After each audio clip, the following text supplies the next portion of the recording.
There's no question in my mind that fundraisers shouldn't be asking for major gifts during a pandemic. We have to be sensitive to the realities of the donor, and we can't be tone deaf, but the time to ask for gifts is when the need is greatest, and that is now.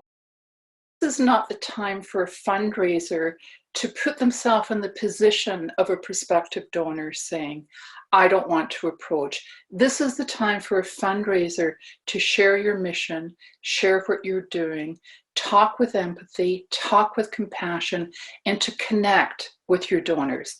You would be very detrimental to not continue your major gift fundraising metrics and calls and meetings. It's safe to say we may have to make some adjustments. Perhaps the traditional metrics that we use on conversion rate may be a little different in this period, but I absolutely don't believe that you should be stopping or somehow not having meaningful conversations with your major donors. My answer to this question would be the same when we're in a crisis as when we're not in a crisis, and that is to use technology appropriate to the donor's needs. So whether that's a virtual technology like Zoom or Skype, or whether it's something as basic as the telephone.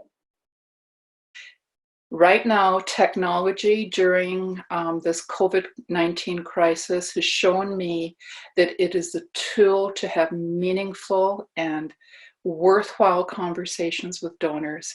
It is a tool to connect with a new donor base. It is a tool to connect with those significant donors that you have. It also is a tool that provides you freedom, where you don't have to go to an event to have a meaningful conversation. You have deep and meaningful conversations with them through technology.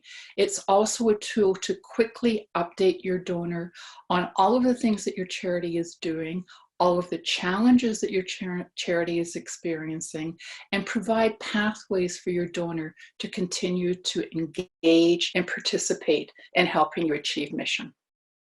I think we're going to see the rise of kind of like digital gift officers or simply fundraisers who are comfortable and familiar with using, for example, various video technologies, being able to record and send very quick messages back and forth to their donors. I think even being able to text a donor and to be able to engage a donor in a more personal relationship, using the channels that we use to build relationships with our friends and family is still going to apply. So things like first impressions are still important. And again, we're going to see that same thing with people want to see faces. People want to see, look into your eyes. We know that obviously donors give because of the impact. Today donors give because of the impact that they want to see on the community. But the old kind of adage that people give to people is still going to be the same. And that's why I think it is important to become familiar with using these devices and to also encourage your donors to start engaging with you using those channels. So you may have to provide some training. You may have to provide some incentives as to why they should join you on video. And that in my mind is providing them great content, providing them very, bespoke services. So I think we're going to see the rise of things like very personalized, whether it's a video recording or live opportunities to engage your donors with people or performances or workshops or training using video. And I'll share one quick example with you. I had an experience working with an institution. It was a U.S.-based university, state school, and one of the things that they were looking to do was actually automate more of the major gift process, particularly around booking meetings.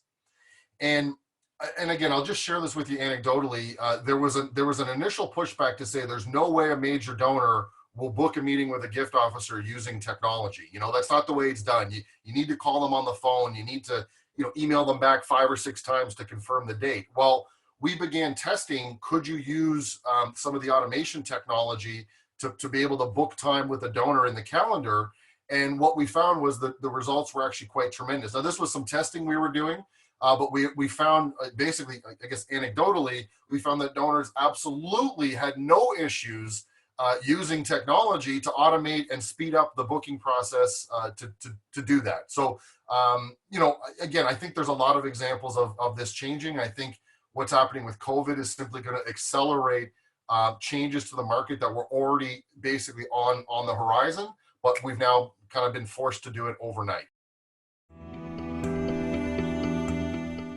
It's our own paradigms, and it's the culture of our organization. Shame on us if we arbitrarily withhold giving people opportunities to support our mission. Your own head. It's what's in your mind. You want to be ethical, you want to be thoughtful, you want to be sensitive, and you don't want to be tone deaf.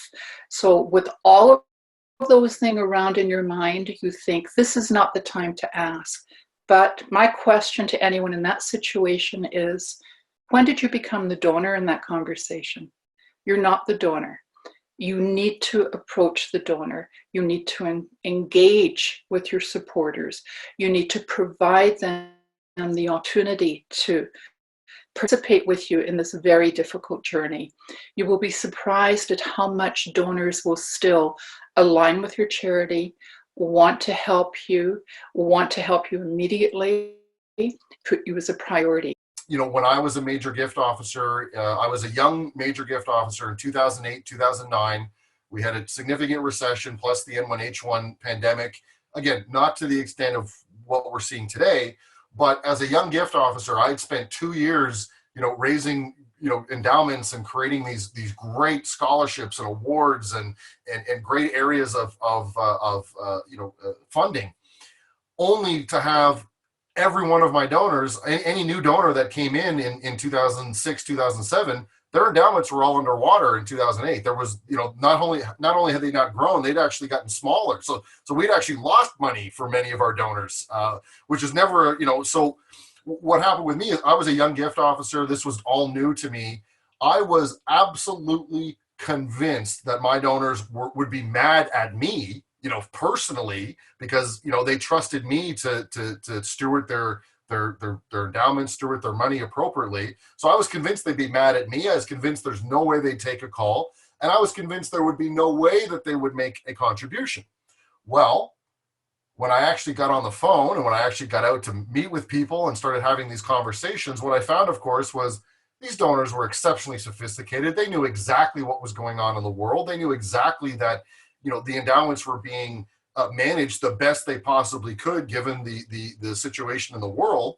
And many of the donors, now some of the donors, of course, were not in position to do so, in which case we understood, but many of the donors actually stepped up and contributed operational support to funds that weren't going to produce an allotment this year. So many of them stepped up and made, $1,000, $5,000, $10,000 gifts in the short term to ensure that their endowments and scholarships continue to operate. So I think I think a lot of the barriers, to tell you the truth, are our own. We put them upon ourselves because we feel that this is a tricky situation. And you're right, the conversations might be difficult. Those were difficult conversations, especially as a young gift officer, to have with very sophisticated donors that had been, giving obviously for a lot longer than I'd been raising funds at the time. And so, for me, I think a lot of it is, if you have a relationship with the donor, not a transactional relationship, if you have a real relationship with the donor, there is absolutely no reason why you can't reach out today, have a conversation, check in, see how they're feeling, see how they're doing. And you're going to gather a lot of information from those back and forth, those video calls, to determine, is this impacting this donor in a way that probably not the right time to continue that conversation? Stick to the basics. We know that right now donors want to be engaged in legitimate conversations. So reach out by phone, by mail, by virtual delivery. Talk to your donors. Begin with stewardship. That's what I would say. When you go through crisis, there are always nuggets that you get and nuggets that stay with you for life. What I've learned through COVID-19 is the creation of a new donor type, looking at what is the prototype of a donor that can come to a charity that you never thought of before. what is the type of donor that would really connect with this particular charity? So we did a prototypical donor, and we're starting to look at who are those young entrepreneurs who are moving in the community, who have not hitched their sail to a particular charity, who want to see a social commitment across the country. But more importantly, they want to see results within a smaller frame of time. That's one element. Who are those donors that are mid-level management, that are on their career track and they're moving forward? How do you bring them closer to your charity? And it's building the case and building the connection. The other piece about a prototypical donor is a new way of working with them. It's meeting with very busy people through technology and saying, how can you help me? What are you willing to do? What are you not willing to do? And individually customizing a very dynamic strategy for each individual new contact to your organization and sticking with it. And that way you get a higher return in your investment and a much more meaningful engagement with your prospective volunteer or donor. As we all know, the best thing to do with just about any major donor is to seek their advice. And I think the same thing applies here. Reach out to them, ask them, look, you're one of our best donors. You've been with us for a long time. How would you advise us to reach out to other donors? How would you advise us to communicate to the wider, now is the great time to I guess, rally and bring these donors even closer to you. And to me, it's a great time to survey. You've got time now to maybe have a more engaging question, do some interviewing, do some surveying, try to pull out those awesome stories that your donors have. I guarantee you, many of your donors have more time available to them and are probably looking for distractions. Words of advice, I would really encourage you to stay connected. Stay connected in a meaningful way. Brush up on your skills. Don't be afraid of the technology. Make the person on the other side of that camera feel your presence, feel the mission of your charity, and walk away and saying, I had a really good conversation. Your strategic plan, your 3-year, your 5-year plan doesn't change, right? We still so to me, it's not as if planning has gone out the window, but we do need to think a little bit shorter term now. So again, I wouldn't go in and start changing your strategic plan, but I would say what we need to do is we need to look at, a very tactical 3-month. So shorten your planning process. Right now, there's a lot of uncertainty. We don't know what's going to happen to us in the summer. I think maybe there's planning paralysis where it's oh, well, we don't have a plan, so we don't know what to do. It's you know what to do. You know exactly what to do. You need to keep going. You need to keep reaching out. And in lieu of your plans, having changed or be different, the best practices already. Now's the time to fight for your market share. And I appreciate it. It is going to be a fight. It's going to be a tougher fight than it's ever been right now. Totally appreciate it. But I got to tell you, fundraising, as we know, is like a machine. It's a turning machine. And if you take 3 months off from turning that machine, you are going to have a very difficult time restarting the machine once we're through this. And you're going to have that impact is going to be a lot bigger than 3 months in your pipeline down the road. So you're going to have a much bigger hole than just simply 3 months worth of inactivity. So to me, now is the time to fight for your market share more than we've ever been. We know it's tough. It is a fight, but now is the time to do it.